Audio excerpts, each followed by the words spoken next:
Tao ako'y inakta habati nagnanay ako'y sida ba Lukokpa no pamasada ako'y ati tang kaudra adugin nubi ano ba mapurayay ni luhongaga karamba nubi na mo lay hupinandoy no samsuyaw ba magisagto da Kaino hay sibo mising si maming manatang na ba karino ni ay di yung kreda bagi nubi do ine karam na bumangon na karam na bulay balakli ba no nubi bo mabitang ba orang mani masam suyaw ba adog chahiyang ang maang na masam gayaw na tawrin po ay tinok na basuki sa do yung biyang ningi ano ni mari nubi ka pangaroy ay nakaluba ni ano mo luko pamanasu nubi nga su pangay ni nuklum ningi lao yeng usilaw mahudo masang yeng wala ini hana yeng lusida ay tang hey Lukokpa 통화 후레 난기 누비도 여행 balai tang nangi nubi to yung gini puto na ulit kayo yung gini tang na nubi pura pahay basa ko gini ngaksan ni ngayon wede netry ni mo abo Ibema mapandasu mi yengba lakani andi haina hubani ado lakti la amare na khalli nangsu ngahaktan tan kuiroi ngahaktan tan nangsu masakto yenghalamaga dum changkhruyan ke sukaiti ado yengandabadi yar ke gunaiti aikogi kunsigi aikogi hauna lonchetni mau ano bilak pataragati mine yengba lai aduga thoga yenghan badai ado nangsu yenghallo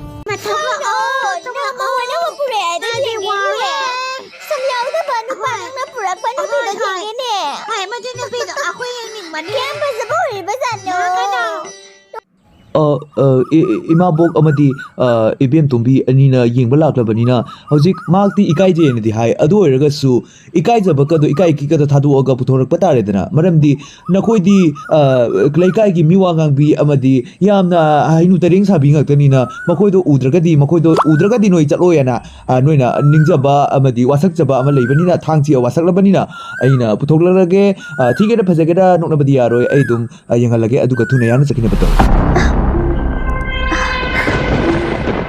Jabra ma'am.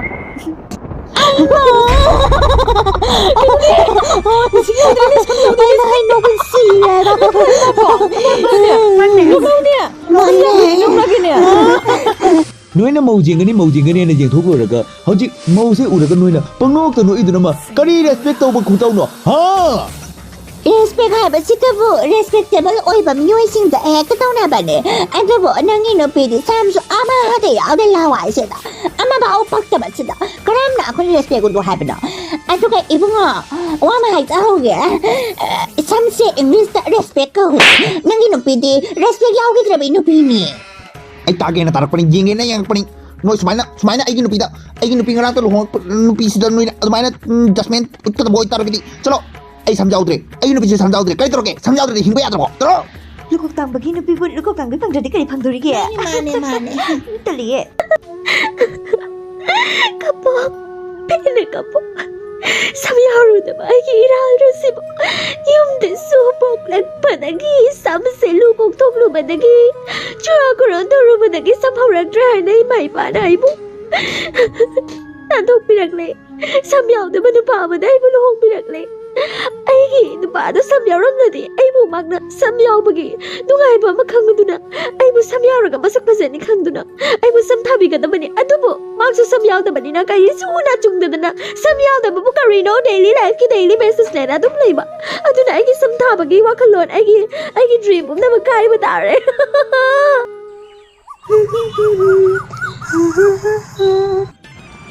ngasidi mapanda katoklay ko Kadaya bu ba? Lukokpi. sige ki ising karaso palak jabani Hoy ni, suhuni. Adabu, ay nano da wanga mahangning kay wahang na ine hambiyo sumdaw ba nida? Ay ko'y consider niya.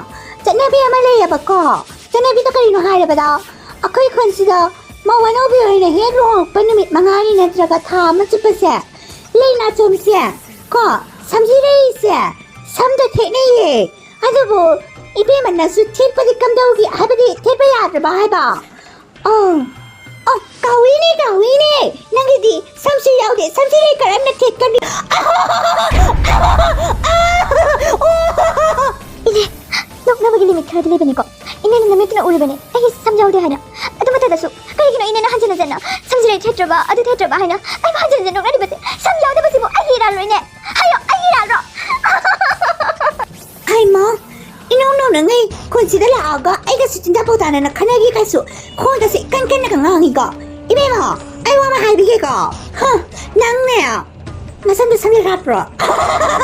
Ai nok na ga mo hangi doi ne.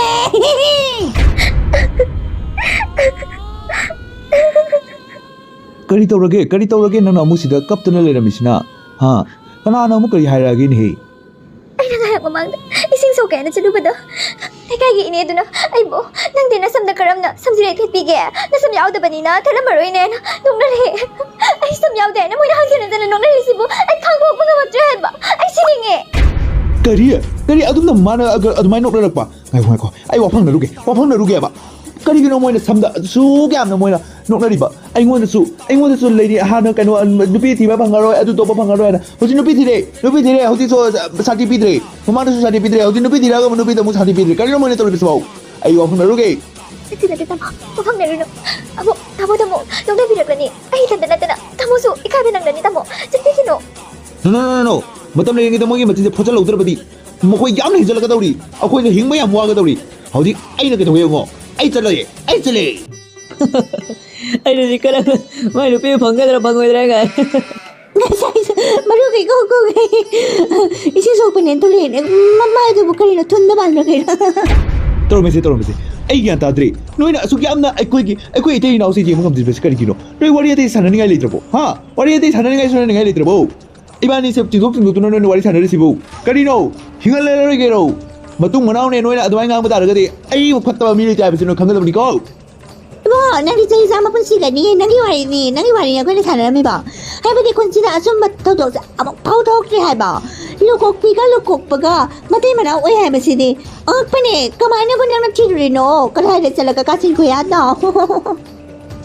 amu gore ai nu sikang ga dawri ibu kan nang sekali anu ni ngang na bayam wa ga dare nang na sakse ubaga no ning ba ita Lukokpa nangi mau Lukokpa na thong ba chak jang ha bro noi di wa da roi chak sa ba matam da sam yawi ga na wa bi adu ma wa bi ga lai da roi amata adu ma kes ka mata thina roi ka gi noi di chak ta sam yaw ga do kok ta yaw dra ba ni na ga dai da gi lai ga ni ada wa ma ge tu hau di rom ba yai ka tu ka chei ai chau ni nghe ai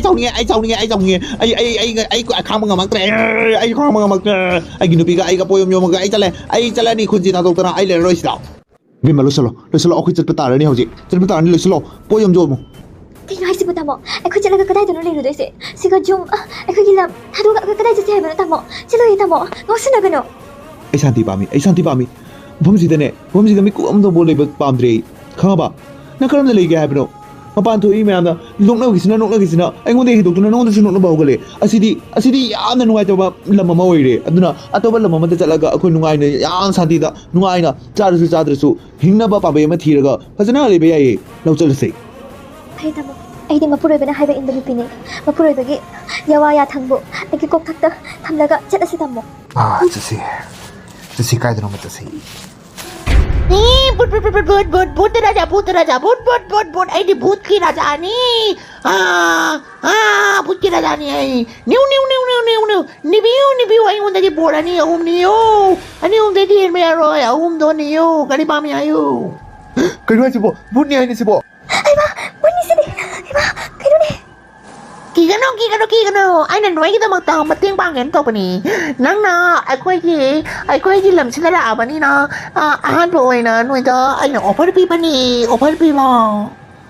ओ अदु ओइ बता रगदी कहीं है से वो bore हम new है बा बोर हम नहीं दबा hai no kadi no noi na pa mi hai no Putraja, ngahak na biyo. Ito na wari ka na jakige.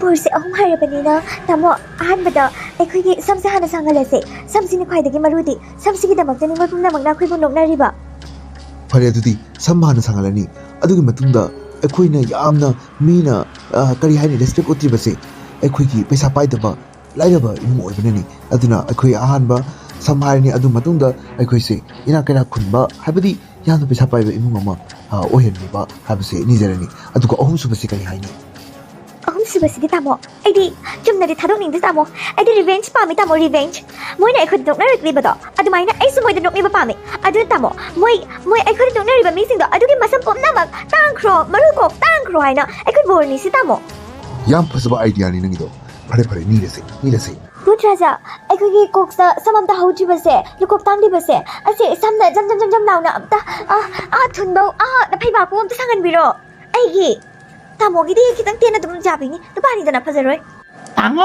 ꯁꯥꯡꯉꯣ ꯂꯣꯏꯅ ꯁꯥꯡꯉꯣ ꯁꯨꯝ ꯁꯥꯡꯉꯣ ꯍꯩꯃꯥ ꯑꯩꯗꯤ ꯁꯝ ꯁꯥꯡꯉꯝꯃꯦ ꯐꯖꯕꯅ ꯂꯣꯏꯔꯦ ꯇꯥꯃꯣ ꯑꯩꯗꯤ ꯐꯖꯕꯅ ꯂꯣꯏꯔꯦ ꯍꯩꯃꯥ ꯑꯩꯒꯤꯁꯨꯅꯦ ꯍꯣꯏꯃꯥ ꯏꯌꯦ ꯉꯁꯤꯗꯤ ꯑꯩ ꯌꯥꯝꯅ ꯅꯨꯡꯉꯥꯏꯕ ꯅꯨꯃꯤꯠꯅꯤ ꯃꯔꯝꯗꯤ ꯉꯁꯤꯗꯤ ꯑꯩꯒꯤ ꯁꯝ ꯄꯥꯜꯂꯦ ꯑꯩꯒꯤ ꯁꯝ ꯌꯥꯝꯅ ꯁꯥꯡꯉꯦ ꯉꯁꯤꯗꯤ ꯑꯗꯨꯒ ꯏꯅꯦꯒꯤꯁꯨ ꯅꯨꯡꯉꯥꯏꯕ ꯅꯨꯃꯤꯠ ꯍꯥꯏꯗꯣ ꯑꯣꯏꯔꯝꯃꯅꯤ ꯅꯠꯇ꯭ꯔꯥ ꯃꯔꯝꯗꯤ ꯅꯍꯥꯟꯗꯒꯤ ꯏꯅꯦꯒꯤ ꯃꯀꯣꯛꯇꯨꯗ ꯖꯨꯡꯈꯠꯇꯅ ꯏꯋꯥꯡ ꯋꯥꯡꯅ ꯏꯂꯨꯝ ꯂꯨꯝꯅ ꯂꯩꯔꯝꯕ ꯁꯝꯗꯣ ꯉꯁꯤꯗꯤ ꯀꯣꯛꯇꯒꯤ ꯄꯣꯠꯂꯨꯝ ꯑꯃ ꯊꯥꯡꯗꯕꯗꯧ ꯇꯧꯔꯝꯃꯅꯤꯅꯦ ꯊꯥꯡꯗꯕꯗꯧꯅ ꯇꯧꯔꯝꯃꯅꯤ ꯍꯥꯏꯕ ꯑꯩꯃꯥ ꯀꯩꯅꯣ ꯍꯥꯏꯁꯤꯕꯣ ꯑꯩꯒꯤ ꯁꯝ ꯌꯥꯎꯔꯕꯣ ꯍꯥꯏꯁꯤꯕꯣ ꯑꯩꯃꯥ ꯌꯥꯎꯗ꯭ꯔ ꯃꯥꯜꯂꯤꯅꯦ ꯑꯩꯃꯥ ꯀꯩꯅꯣ to like, share, and subscribe.